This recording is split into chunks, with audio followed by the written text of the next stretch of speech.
Deuteronomy 1. The reckoning begins in the wilderness.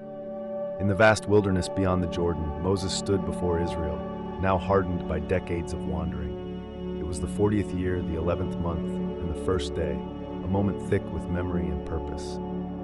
Here on the edge of promise, Moses began to recount all that the Lord had commanded him to declare. Once, not long after Egypt's chains were broken, Israel journeyed through Horeb's shadow toward the hill country of the Amorites.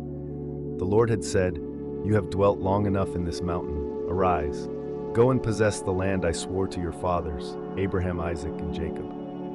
Moses remembered the burden of leadership. "I cannot bear you alone. The Lord has multiplied you as the stars of heaven.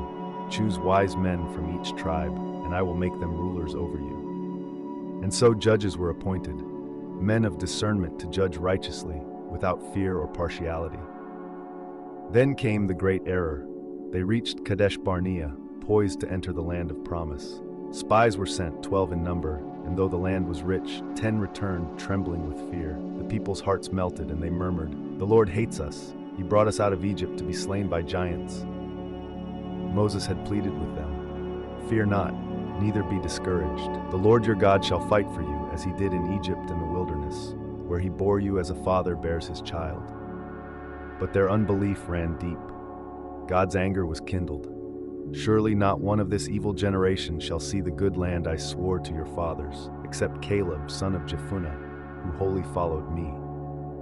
Even Moses bore the sting of the people's rebellion. "The Lord was angry with me also for your sakes," he said, saying, "You too shall not enter. Only Joshua, son of Nun, shall lead them in."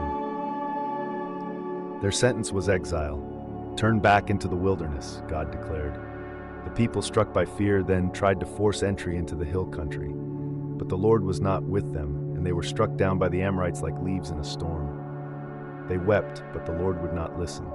And so they lingered in Kadesh, circling the edges of the promise they had refused, tasting the bitterness of delay. Thus begins Moses' final charge, a retelling not just of laws, but of lessons carved into a nation's soul. This is no mere history. It is a call to remembrance, a reckoning, and a warning before the Jordan is crossed.